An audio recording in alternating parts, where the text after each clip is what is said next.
Hey, fellow mathers! Before we get into this episode, we want to share with you how you can get access to free content, professional learning that will keep your students engaged and doing the math that matters. Get ready to go to this link, mathisfigureoutable.com/challenge. That's right. Registration is open for the free Math is Figureoutable Challenge that's starting May 15th and runs to the 17th at 7 p.m. Central. We're going to have 3 nights jam-packed with learning and routines that you can take straight to your classroom. In these challenges, we have a great time. We do some math, talk about classroom experiences, give away super cool bonuses and prizes. You won't just walk away with routines that are naturally engaging and encourage your students to think mathematically. You'll also have a chance to win over 6K worth in prizes, including a few virtual PD sessions for your school. I'll be joined by my wonderful co-host Kim and special guest Jenna Labe. You can register at mathisfigureoutable.com/challenge for a fantastic learning experience. That's mathisfigureoutable.com/challenge. Now on to the show. Hey, fellow mathematicians! Welcome to the podcast where math is figure-outable. I'm Pam. And I'm Kim. And we make the case that mathematizing is not about mimicking steps or rote memorizing facts, but y'all, it's about thinking and reasoning, about creating and using mental relationships. We take the strong stance that not only are algorithms not particularly helpful in teaching, but that mimicking algorithms actually keeps students from being the mathematicians they can be. We answer the question, if not algorithms and step-by-step procedures, then what are you teaching? Y'all, we're in the middle of a fantastic series that we actually hemmed and hawed about for quite some time. A little bit. Because of what we believe about teaching and learning, and we think it's all about gaining experiences. So we cried uncle a little bit, and we're doing the thing that Pam keeps getting asked about, and that is outlining what are the major strategies for the 4 operations. So we've tackled addition and subtraction and multiplication, and today we are going to address division. Division. Everybody's fave, right? Division. Woo! Yeah, we've helped people everywhere construct these relationships in the in-person and the online workshops that we give, and in Journey, our online implementation support system. That's our favorite way to construct these relationships, to actually have experiences where we all get a chance to really create neural connections in our brains. But we've decided to put them out there for you, our wonderful listeners. And more than that, more than just talking about them in the podcast, we are also giving you our big download, our resource. Y'all, it is really an ebook. We have created a free ebook, multiple pages where you can find all of these strategies. In fact, you could download it right now, pause the podcast, download it at mathisfigureoutable.com/big, B-I-G, because it's big. Download that free ebook and you can learn right along with this podcast. You can be looking at what we're talking about with these different strategies right along as we dive into this week, as we dive into division. And y'all, next week, May 11th, we are going to have our next You Can Change Math Class Challenge, where we continue to build all these strategies, where you can gain experience with these strategies. And you could register for that now. Registration is open for the You Can Change Math Class Challenge.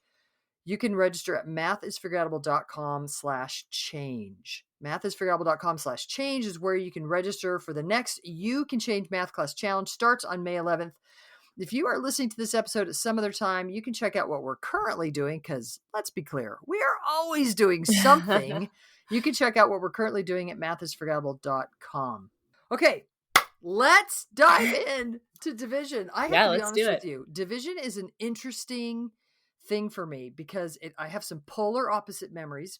I have a very strong memory of me in 4th grade getting it and feeling so cool getting it. Let's in parentheses, no, in quotes, meaning I could mimic the steps and I could get the answer. And there was this odd satisfaction in me being able to do it mainly. And I'm not proud of this, but mainly because nobody else did. Yeah. And so there was this pride, there was this thing. It wasn't now that I look back on it, I'm pride in this weird, can I mimic the teacher thing? Okay, whatever. But I also have this polar opposite memory. Kim has no idea I'm about to tell the story. Okay, I'm this listening. Polar opposite memory of my sister. And I have 4 sisters, so I'm not going to tell you which one. But I have a sister who cried through all of 4th grade and would Mm. throw up when my Oh. mom, it's like, it's time to go to school. And she would vomit. And my mom would be like, we're going to school. And it has so much to do with the fact that she couldn't do long division.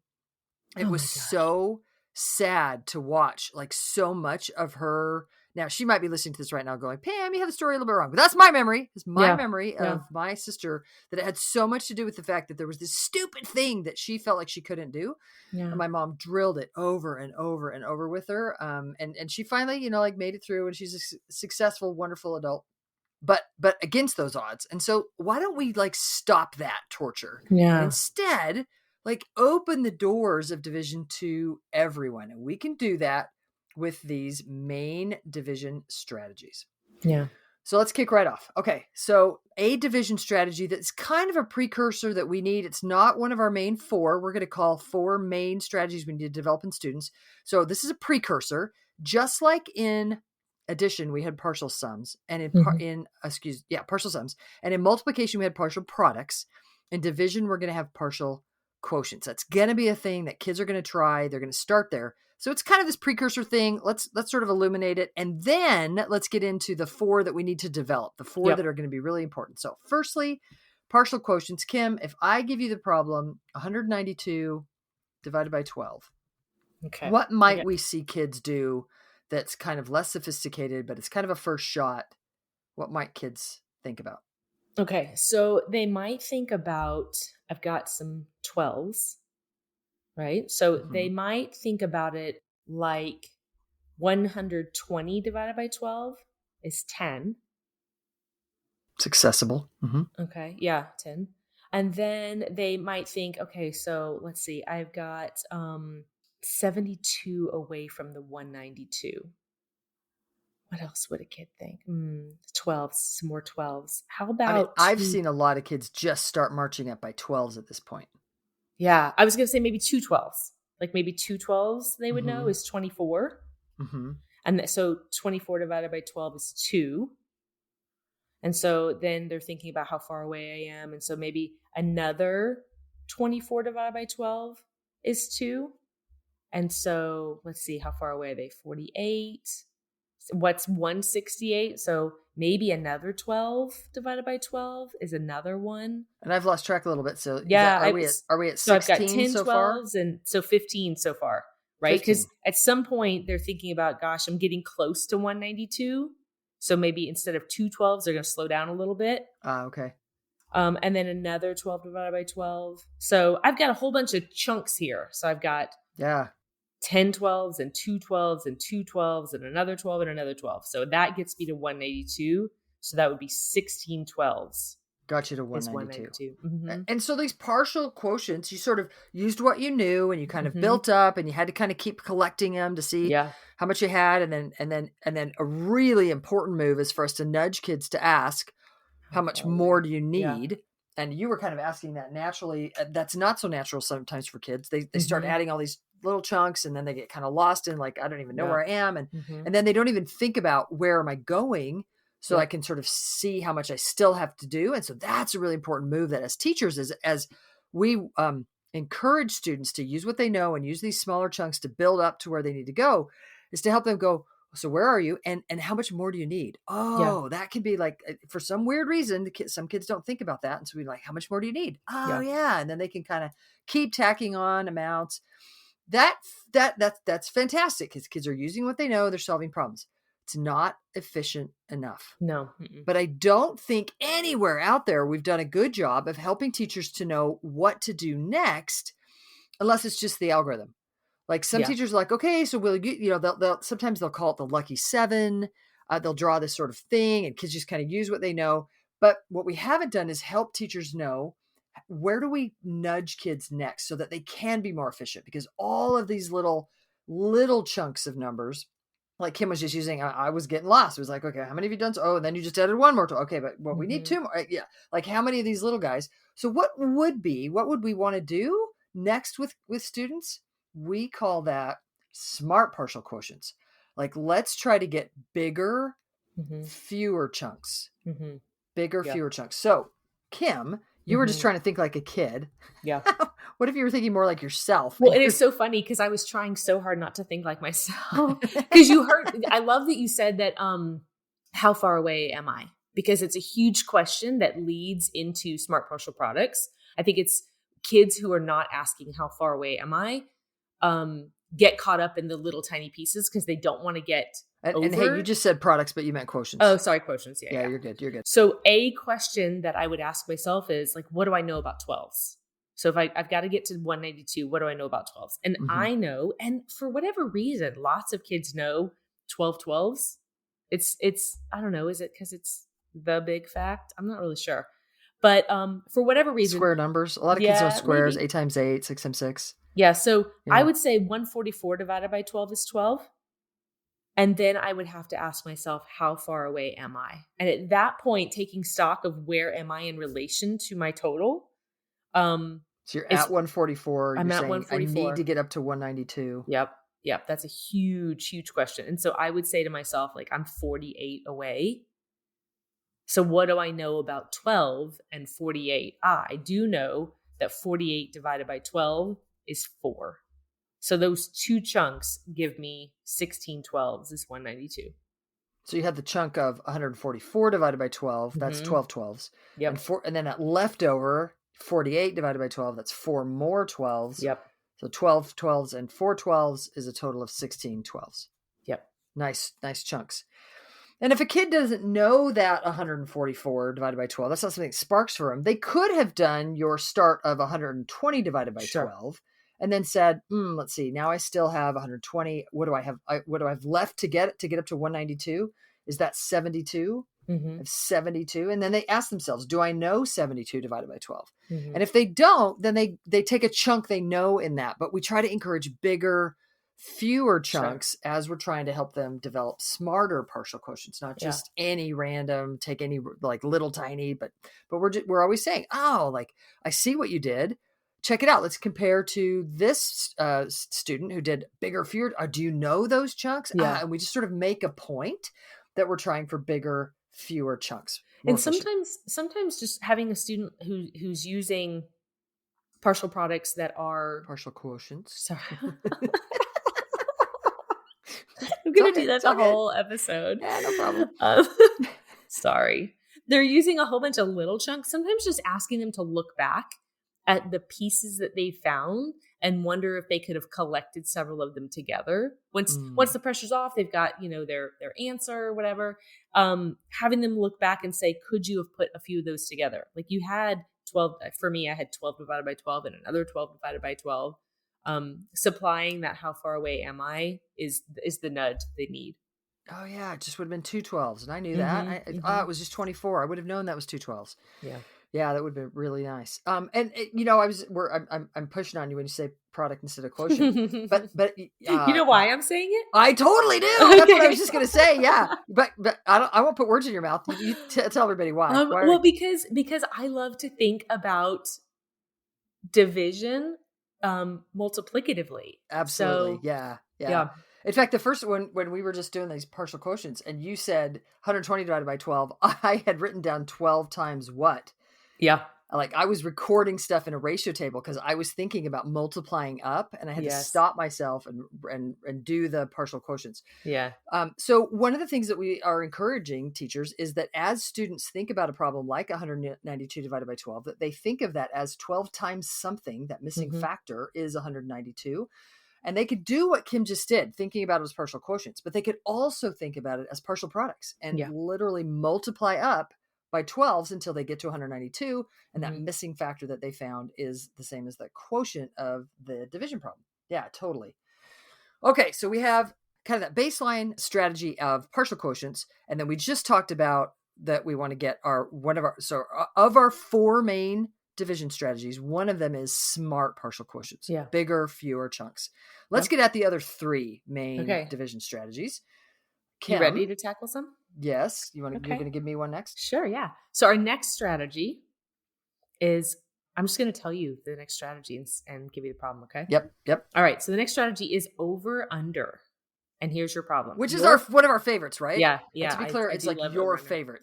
I do live, dream, breathe, eat I Over. do love to over. It's so weird. And I do now. It took me a Okay, hot minute to great. develop it, and now I do. Okay, go ahead. Okay, ready? All right, Uh-huh. your problem is 266 divided by 14. All right, so let's see how we can think about 266 divided by 14. When I look at this problem, I am literally thinking to myself, 14 times something is 266, and I'm thinking about 14s, and I'm going to say to myself, let's see. I know that, like, I literally in my head really quickly thought about 10 14s, Mhm. and I said that's not enough, 140, Mhm. because I'm trying to get to 266, but I will say I did think about it. Okay. And so then I said, well, let me think about 20. And do you know how I found 20? I could have just doubled that 140, right? But I actually thought about two 14s as Mm. 28. And then I scaled that times 10 to get 20 14s as 280. Yeah. So now I have kind of a pigeonhole. Now I can say, well, it's not 140 is too small and 280 is too big, but 266 is really close to 280. So Yeah. I'm going to work from that. Now I'm going to ask that all important question. How close am I from 266 to 280? Oh, bam! That's just 14. Sweet. So I don't need 20 14s. That's 280. I just need 14 less than 280. That's just one 14. So I don't need 20 14s. I only need 19 14. So Nice. 266 divided by 14 is 19. Very nice. You know what I was just doing while you were talking? Tell me. I was just thinking about what the traditional algorithm would look like for that problem. Oh, I don't it's love not it. too bad for that one. I mean, if you know how many 14s are in 126, just off the Oh, top of your head. well, okay. The first move wasn't too bad. The second one would be yucky. That's Blah. where they go off to the side and they guess and check a bunch of stuff, right? Totally a ton of 14 times problems, and they get half of those Oh, yeah. wrong. And Yeah. yeah. You're right. All Okay. right. All right. Granted. Nice. All right. My turn. Give me one. Okay. So that was the over under strategy. Yes. Yes. So Yes. where before your turn, just real quickly, where we go a little too big and then hack off, like we sort of adjust from the too big. Yeah. Okay, cool. All right. So one of our major strategies is smart partial quotients. One of them is this idea of can I grab a nice friendly multiple and then go a little over, a little under. All right. Okay. So our next strategy that we want to exemplify. In fact, before I say it, is anybody noticing how similar these strategies are to the multiplication strategies? The multiplication, we had smart partial products, and then we had over and under. Mm-hmm. And similarly, in multiplication, we had 5 is half of 10. And sure enough, in division, we're going to also have 5 is half of 10. So, Kim, here is your problem to exemplify 5 is half of 10. 1,224 divided by 24. Okay. So I'm thinking, what do I want to do? Oh, I want to do 2,400 divided by 24. Can I just talk about it multiplicatively? Is that okay? Absolutely. Okay. So I'm going to go 124s is 2,400, which is way too much. Way too much, Kim. But I love the fact that then that gets me to 50 24s is 1,200. So if I know 100 of them, which is pretty nice to find, then I can just half as many to find half the product. So then I have 50 24s is 1,200. I'm looking at how far away I am, and that's just one more 24. So my answer is 51. Because you were supposed to get to 1,224. Yep. You're at 1,200. Yep. One more. So you're saying 1,224 divided by 24 is 51. Yep. And that would exemplify really nicely this idea of 5 is half of 12. 5 is half of 12. 5 is half of 12. Wow. I looked up at my paper where I had 12 written down. Sorry. 5 is half of 12. Anybody worried a little today? 5 is half of what? Yeah. So I'm That's also nice. thinking about the fact that as you were trying to think about the relationship between 24 and sort of 1,200, because it was 124 divided by 24. I'm a little curious as you thought, well, 24 times what can get you up to 1,200? I'm thinking you might have thought 24 times something is close to 12. Yeah. Doesn't that feel like a half to you? Yep. So is it conceivable that somebody might be thinking about 24s and think of half of 24? So I just literally wrote down 0.5. Yep. And half of 24 is 12. Now scale up. to the 1200. To get from 12 to 1200, I've multiplied by 100. So then I would have to multiply the 0.5 times 100, and that's the 50. Now I've got 50 24s or 1200, and then I still add the 1 to get 51. I don't know if I did that too fast. But that's a version of 5 is half of 10, where instead of what Kim did was scale up to 100 24s, cut the 100 in half to get 50 24s. And that's a version of 5 is half 10, 50 is half of 100. But you can also, instead of scaling up to 100 and then cutting it in half, you could also cut it in half, cut the 24 in half to get 12, and then scale times 100. And Kim, I just wrote down 0.5 times 100 or times 100 divided by 2. Right. And those are equivalent, right? I can do those because of commutative property. I can either find a half times 100 or times 100, then find a half. And those are equivalent. And sometimes it's easier to do one or the other. So we kind of want to develop both in students. Now, we don't emphasize that really young 4th grade students. That's more of a 5th grade, 6th grade strategy when we really start thinking about, let me say that again. 5 is half of 10, as in find the 100, cut that in half to get 50. That, yeah, we should be doing that at the end of 3rd grade, all through 4th grade for sure, and up. But this idea of an equivalent strategy being finding half of it and then scaling it up, that comes a little later. We would want to build that one a little bit later. That version of 5 is half of 10. All right. Okay. Ready for another one? Yes. Okay. The final strategy that we're going to talk about today is... Oh, wait. Sorry. I want to interrupt you. Okay. Because I just had this flash. Before we do the final strategy, could we do a combo? Because often when we do division strategies, well, in fact, let me be clear. The three main strategies we've talked about so far, smart partial quotients, over and under, 5 is half of 10, are all based on the distributive property. And we're about to switch. That last strategy is going to be based on the associative property. So before we leave the distributive property, let's be clear. As we are sort of thinking multiplicatively about division, often it's not so clearly just one of these strategies. More often it's a mixture. It's a combo. So Kim, I'm going to give you a combo problem. Oh, I'm going to give you a problem and see how you would solve it, but I'm going to bet you're going to combo it. I'm making a prediction. All right. So Kim, what if I gave you 1,152 divided by 24? 1,152 divided by 24. Let me write it down. 1,152 divided by 24. Hey, as you're thinking about that, Yep. Can you think while I talk? Kim's thinking. So I just saw a quote the other day that I'm going to start using more and more, that Einstein said something like, paper is to record... God, I'm forgetting it. Paper is to write down the stuff because your brain is needed for thinking. Oh, paper is to write down the stuff you need to remember. Your brain is needed to think, or use your brain to think. So that's what Kim's doing. She's writing down the stuff she needs to remember, so she doesn't have to hold that in her head. That frees up her brain to think. I will totally find that quote, and we'll quote it better in the next episode, but something like that. All right, Kim, could you think? Nice paraphrasing. Okay, yes, I'm good. So I thought about 124s. It's 2,400. And then I thought about 5 is half of 10, or 50 is half of 100. So I went 50 times 24 is 1,200. And then I asked myself, how far away am I? And how far is that 1,152 from 1,200? Yep. Yep. And I realized that because I play I Have You Need, I know 52's partner is 48. So 1152 needs 48 to get to 1,200.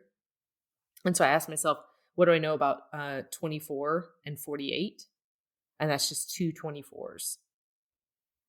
So then I was at 50 24s is 1,200, and I'm going to get rid of 2 24s, which is 48, and that's going to leave me with 48 24s to get to 1,152. So we kind of had a couple 48s flying in that problem. Yeah.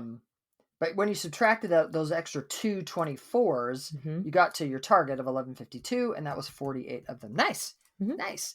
So that's a combo. If I can just spell it out, you used 5 is half of 10 to get to the 50 24s, realized you were too much. 1,200 was too much. And so then over and under, you went under that 1,200, took off those extras to find. So that's and I kind of went way over to start with. Oh, right? yeah, true that. When you found the 100, you went way over, Mm-hmm. but that's kind of 5 is half of 10 to get back to the 50, Mm-hmm. and then it was still too much, so over under, you kind of took off the yeah. So combination of using 5 is half of 10 and over and under, we do that all the time, right? Yeah. All the time we're Yep. using combinations. Well, in fact, you subtracted 2.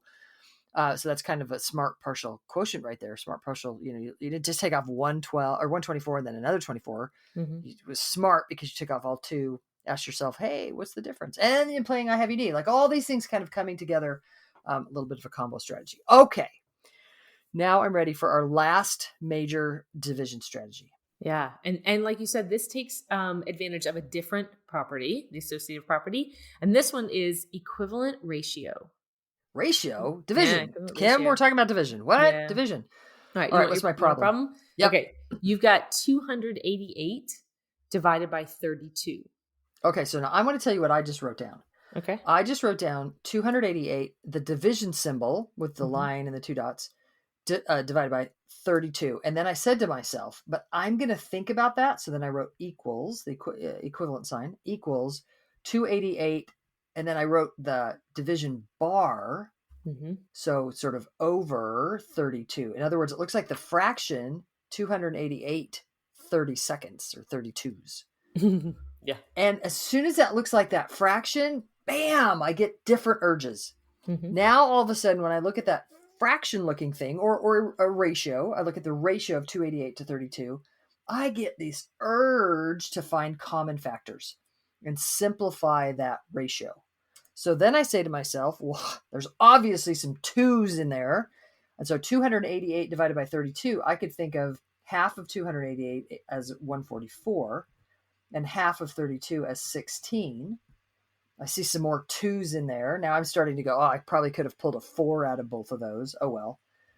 But 144 divided by 2 is 72. And 16 divided by 2 is 8. So I had 144 divided by 16. That's equivalent to 72 divided by 8. Bam! 72 divided by 8 is just 9. Nice. And I was just able to find equivalent ratios in order to solve a division problem. Yeah. Woo-hoo. And we have the connection between division and fractions popping out. And that really is a really, really important connection that we would want to build as we build division and as we build fraction, sense that there is this quotient connection, that we can think of A divided by B as A beats. Never say that very well.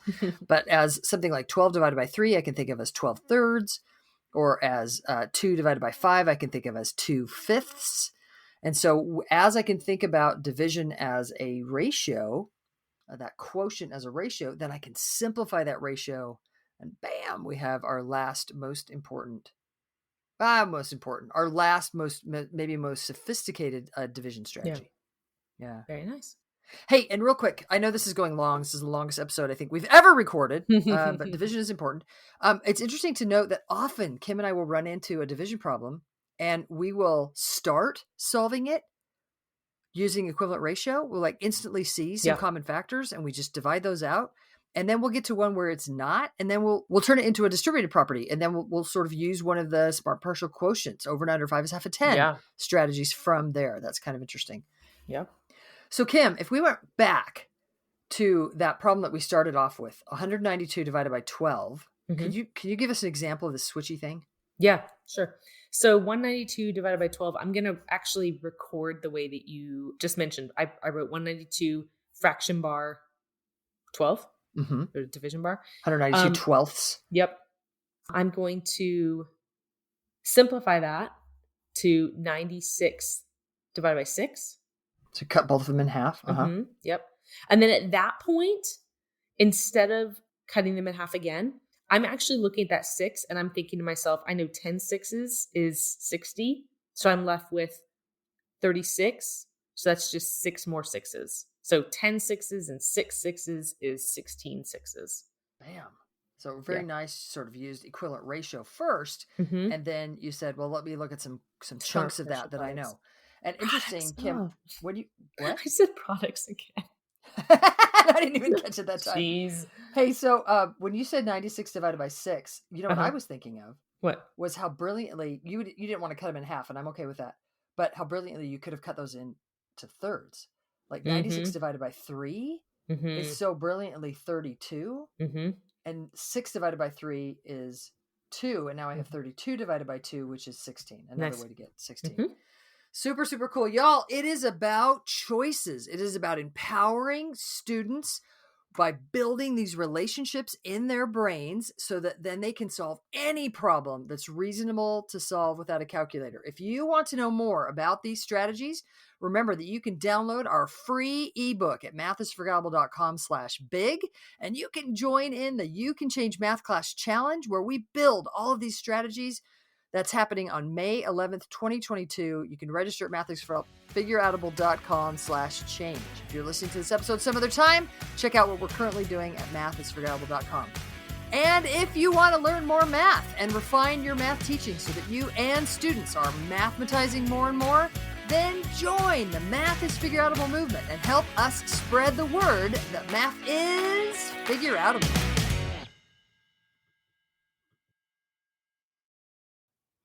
Thank you for listening and making math more figureoutable. To learn even more, make sure you register for our free challenge at mathisfigureoutable.com/challenge. You are not going to want to miss the evenings of May 15th through 17th, starting at 7 p.m. Central. Math teaching, go register now. That's mathisfigureoutable.com/challenge. Join us to make math more and more figureoutable. And if you can't join live, register and we'll send you access to the recordings. We'll see you there.